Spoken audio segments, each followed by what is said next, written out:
Exacto, sí, gracias. Vamos a hacer pausa, es el informe técnico, ahora vamos a entrar en un tema específico. ¿A qué velocidad está creciendo la epidemia de COVID en México en este momento? ¿Cómo vemos la velocidad? ¿Cómo sabemos que se ha hecho más lenta?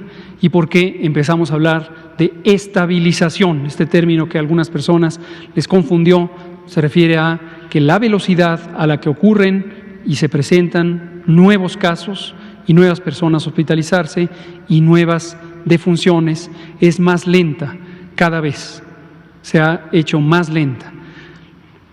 Aquí empezó la epidemia el 28 de febrero, aquí empezaron las medidas de la Jornada Nacional de Sana Distancia cuando teníamos esta cantidad de casos.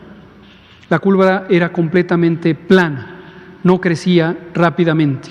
Cuando empezó a crecer rápidamente, nos dimos cuenta cuando había 12 casos, 12, y el dato previo era 4, y para nosotros eso bastó para decir se está triplicando la epidemia, triplicando con 12 casos, y decidimos establecer lo que ya habíamos planeado, la Jornada Nacional de Sana Distancia. Empezó a crecer la epidemia, todo este periodo fue de Jornada Nacional de Sana Distancia, y la velocidad, como lo mostraré ahorita, comparado ya no solo con las modelaciones matemáticas de lo que hubiera ocurrido en ausencia de la Jornada Nacional de Sana Distancia, sino lo vamos a comparar con lo que ocurrió en otros países que desafortunadamente tuvieron una epidemia mucho más intensa. Lo veremos en un minuto. Pero vean México, la velocidad a la que estuvo creciendo, toda esta fase que se ve, esta curva, es lo que llamamos crecimiento exponencial. Crecimiento exponencial, a diferencia de crecimiento lineal, que sería una línea recta. La cantidad de casos del día siguiente es la misma del día anterior, pero se van sumando y sumando. Aquí se va sumando una cantidad de casos mayor a la del día anterior. Y eso se presenta como un porcentaje de cambio respecto a la cantidad de casos que teníamos en el día anterior. Pongamos un ejemplo muy simple, si tenemos 100 casos hoy, y mañana tenemos 110 casos, hubo un crecimiento del 10%, y son 10 casos.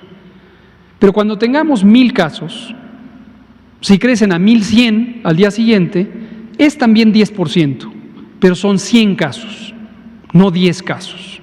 Y esto es muy importante visualizarlo, porque aquí lo importante para ver la velocidad de cambio de la epidemia es el porcentaje de aumento. Por supuesto, en términos de personas humanas que enferman, sufren y pueden morir, cada una de ellas es extremadamente importante y es irreemplazable con todas las demás. Desde que estábamos aquí, lo vamos a ver en la siguiente gráfica, teníamos unos porcentajes que estaban aproximadamente en 12 o 15% en esta parte de la curva, y luego empezaron a llegar a 10 u 8%, y luego empezaron a llegar a 6 o 5%, y luego empezaron a llegar a 4 o 3%, y luego a 2%, y hoy tenemos un incremento de 1.9%. Pero como es un porcentaje de un número grande, son 4.050 casos. Aún así, en estos días estuvimos teniendo incrementos hasta de 6.500 casos.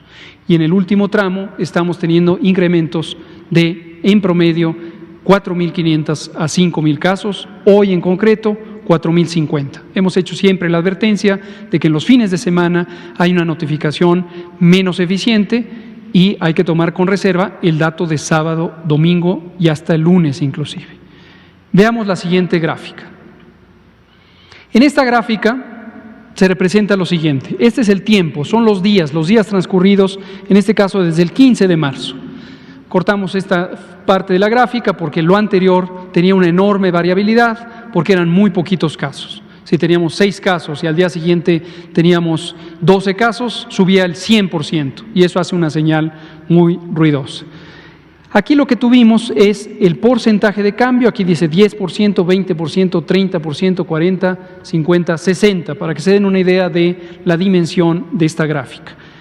Tiempo, fechas, empieza el 15 de marzo, termina el 27 de junio, es el corte de ayer, y aquí dice 60, 50, 40, 30, 20, 10% de cambio. con respecto a lo que hay en el día anterior.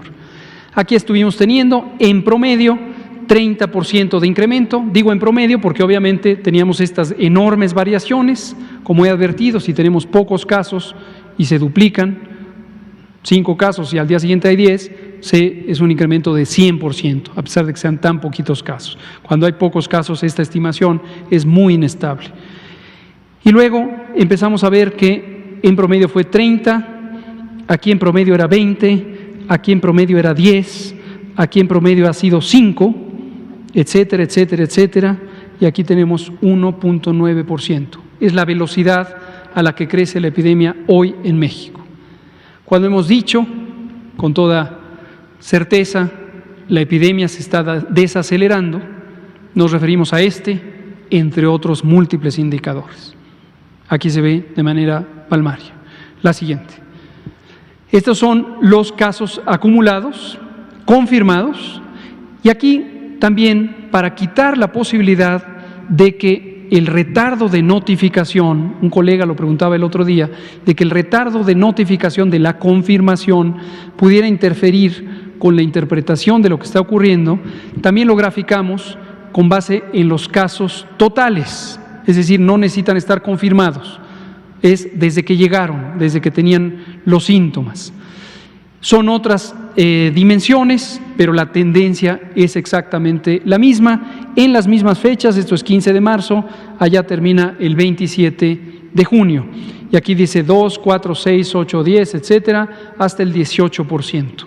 Entonces, los casos totales estaban creciendo a un promedio de 16% en este punto, un poquito menos de 16, estaban creciendo a 10% en este punto, que es el 29 de marzo, estaban creciendo, vámonos a abril, estaban creciendo aquí, que es 4% al terminar abril, estaban creciendo el 30 de mayo a 2.5%, y ahorita están creciendo a 2.2%. Claramente se desacelera la epidemia. En términos de la curva epidémica clásica, la de casos nuevos, casos incidentes, eso quiere decir que subió y se empieza a llegar a la zona intermedia, justamente hoy que estamos en la segunda quincena de junio. Me parece que es la última.